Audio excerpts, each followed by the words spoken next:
title. To my left, the challenger, weighing in at 250 pounds from Midland, Texas, Chief Wahoo McDaniel.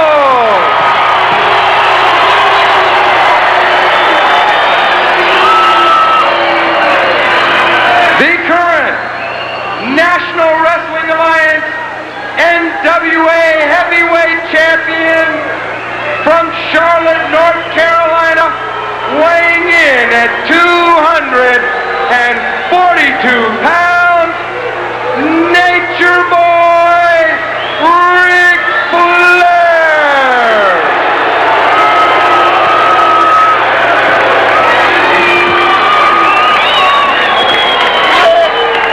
Ric Flair, World Heavyweight Champion, and the title on him looks well deserved. He's a man who stays in condition, a man who knows what he's doing when he steps in that ring, and while fans don't always like his style, they most certainly have to admire the fact that although he's not the biggest wrestler in the world, he can lay claim to the title that goes right back to wrestling's origin in this country, and that is the one that is held by the National Wrestling Alliance Heavyweight Champion Ric Flair.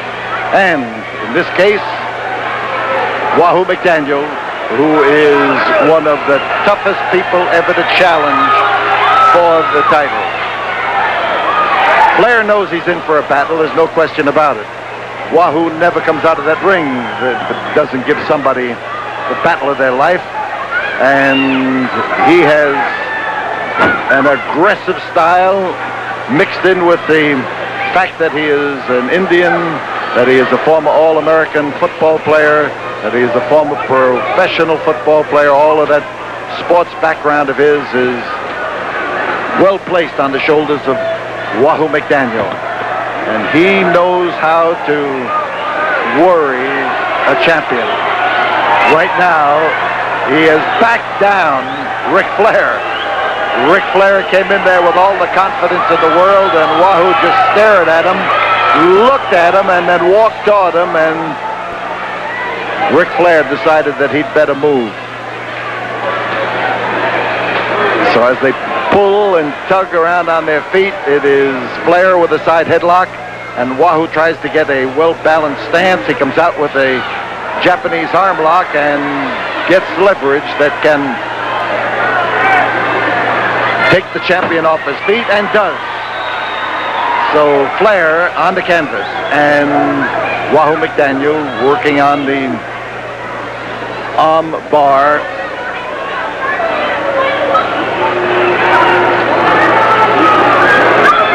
Double wrist lock. Wahoo, as he pulls that up, is confident, of course, that he's got the controlling interest in that arm, and he knows how to use it. The double wrist lock is the workhorse hold of wrestling, and one that gets a man out of more trouble and puts him into better positions than any other single hold. Not generally a match-winning hold, but it's a hold that leads to a match-winning hold. The Indian, side headlock, clamps it on there and does so with a guttural vengeance. That blonde hair of Ric Flair's is quite a trademark. It was the trademark of Gorgeous George. It has been the trademark of a lot of people. And the days have long since passed when a man couldn't walk around with blonde hair and long blonde hair and... Oh! Ric Flair got over Wahoo McDaniel, but he came down on the back of McDaniel and then onto the floor, and he wasn't quite sure of what had happened. He thought, oh man, how he came in there that time. He clobbered the champion. He laid that wallop in the jaw with a vengeance, and the look of absolute surprise on the face of Ric Flair was almost beautiful to behold. And now as he bears in there and he tries to keep the challenger in the corner, and Rick a give and a take and a slashing tomahawk blows by Wahoo McDaniel, and Ric Flair, who was determined to face the issue right then and there, made a tactical blunder as he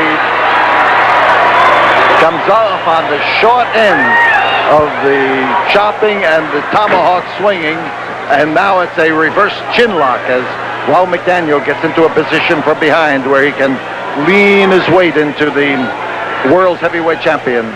Bend that neck if he can, bend forward, and as referee Carl Fergie moves around, checks to see if it's a strangle or not.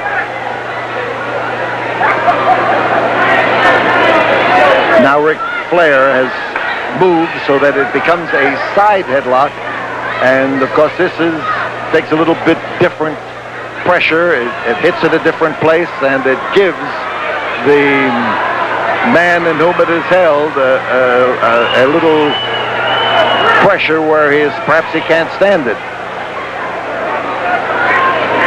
Flair, standing position, you see him pushing into the ropes. That's what he was fighting for, to get up to his feet so he could counter. Oh, again he comes up with that blow, and he stung Wahoo McDaniel, and Wahoo comes back and starts swinging those open-handed chops, and it is Ric Flair who winds up on the canvas. Oh man, what a wild blow that it came from way back, and again Wahoo comes back from way behind him. He has a way of moving those chops. His arm disappears behind him, and then as he swings around, he comes in and lay it in there, and the champion goes out on the floor of the Coliseum determined to think things over. He has made a couple of strategic errors here, and he knows it. And he's been too proud to back away from Wahoo, and he has lost the battle of the chop on two distinct occasions. To say nothing about that wallop, that one wild wallop that started it all. So Wahoo comes in, and Flair has decided that driving that knee up there could bring Wahoo into a bent-over position and make him just a little bit more vulnerable. Flair is arguing with the referee. Flair is determined not to be pushed around by Wahoo or by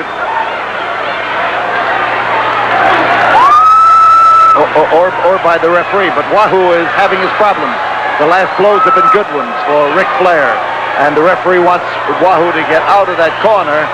He's out, and here's Flair trying to lay his body in there with his, oh, how he does that. He has a tremendous sense of timing. He caught the head, he come in there and dropped down. Wahoo has raised his shoulder, and again he has raised his shoulder at the count of two. That left shoulder of his came up, there's one, and Wahoo is close to being pinned. His leg is held up there, and he is wrapped up in the grip, and the champion has his foot against the rope. There is, the referee caught it. The referee calls for the break, and Ric Flair gets up on his feet and comes down before Wahoo has a chance to move. He may have strengthened his hold with that particular maneuver, and this time it's Wahoo decides that his foot is over the rope. You learn rapidly or you don't stay in the ring. So Wahoo catches it. The blow underneath the chin up against the throat, and the champion moves in there to start pummeling him. Reverse armbar. Here's the Wahoo chant.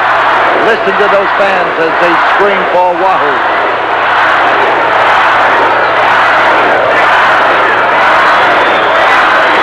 The Indian love call is still going. Some people giving that tremulous call that they think is an Indian trait. Some Indians do it. But Wahoo likes to make his sounds the sound of fist colliding with jaw, or that tomahawk chop just blasting against his opponent. He says that's the one that inspires him. So Flair took him down. Wahoo was in the ropes, and the champion argues with the referee, and somebody on the outside is arguing with Flair, and Flair just nonchalantly turns around and tells him what he thinks of him, and then turns his attention to Wahoo McDaniel again. In behind Flair, and Flair goes for a hammerlock. He has it. He pulls that arm up behind the back, and he puts his foot on the rope again, looking for that extra inch of leverage that gives him a push ahead. So Flair went after the arm. It was behind the back. He was able to drop on the tricep muscle, and he came down on it hard. So Flair, with his use of the grip, uncovers the rib case of Wahoo McDaniel and then drives his foot up in that. But it's the twist on the arm that is adding to Wahoo's discomfort because of the way that knee landed on it. There's the twist again, and Wahoo is able to bend his arm, and woo, a little exchange, and again Flair starts to try to stand up and throw chops with Wahoo. It just doesn't work that way. 10 minutes have gone in this match. The world's heavyweight title is at stake. The NWA belt is right here to be given to the winner. And Ric Flair is the man who brought it into the ring, and Wahoo McDaniel is the man who hopes to become the first Indian ever to be recognized as the heavyweight champion of the world. That's always been his dream. And right now, his dream seems a little close as he got after his target repeatedly, but that knee bounced right up there and caught Wahoo in the midsection, and now we've got referee Carl Fergie standing up and laying down the law to Flair.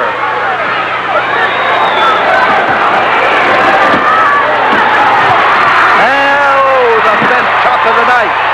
The best chop of the match. And Flair felt it. He gets a lift back and he dropped him hard, and this could be it. There's one, there's two, and there's Flair.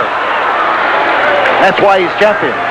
Because in situations like that, he calls on every muscle of his body to operate at once, to cooperate with each other, and to do something. And he got out that time. Flair backing up, trying to get out of the range of Wahoo's chops. But as he's in that corner, he's thinking, trying to maneuver Wahoo into the position he's in. There it is. He did it. And Flair gets Wahoo doubled up, but you can see that the foot is high on the rope. He was depending on a quick pin, hoping to catch the referee in behind Wahoo where he couldn't see. Didn't work out that way. And Wahoo has averted the disaster, and the champion, oh man, he came in there that time and literally knocked his block off. And here on the floor alongside of us, here on the concrete, is Ric Flair. And Wahoo is impatient. You see him grabbing the blonde hair of Ric Flair, trying to raise him up where he can take a crack at him. And Flair came over that time with a simple gesture. He stuck his thumb in the direction of Wahoo McDaniel's eye. Oh, man, how he clobbered him that time. And again, Wahoo with that long driving blow that he delivers so well. Wahoo in the ropes and shoulder butt, well applied. And Wahoo goes for the backslide, and the champion is being rolled back. There's one, there's two, and he managed to get those long legs of his over there to turn them and to twist his shoulders out of trouble. And through the ropes and outside goes Wahoo McDaniel. He was one arm there by the world's heavyweight champion. There's Flair up there into that ring post, and Wahoo is on the floor. He has been smashed headfirst into the into the ring post. He is up against the barrier that is around the ring, and Flair is anxious to keep him there. He comes around with a first-class driving chop, and whoa, put a stop to it. There's Flair. Flair is crashed into the ring post and down onto the concrete. And the referee now is trying to get Wahoo back. Flair has hit that thing solidly and hard. Almost, it seemed, with the whole length of his face. And his head is bleeding. He is in the ring. He is trying to avoid Wahoo if he can. And Wahoo is trying to make sure that he just doesn't avoid him. The swinging chop of the Indian again. And now Ric Flair goes through the ropes and over, and he goes up and down, and he caught a chop, and this could be it. Wahoo hit him on the way down. There's one, and there's two, and I'll tell you that Flair can find a rope with that leg, and of course it's the referee's prerogative, but few referees will call a man down if he's got a foot over the rope and he is seated. Wahoo, Indian war dance, victory dance, rain dance, doesn't matter. It's Wahoo, and as he comes in there now, he tries to splash Ric Flair all over the canvas. 15 minutes have gone by.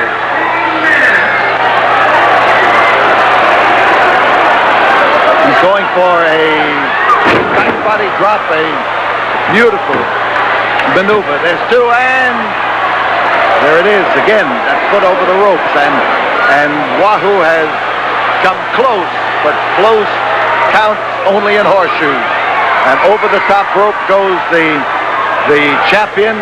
The referee says he did not get thrown over the top rope. He went over of his momentum after he was hit, and Wahoo finds that jaw of his repeatedly. On top. There it is. There's a 3 count, and Ric Flair, who has used the rope repeatedly to avoid being pinned,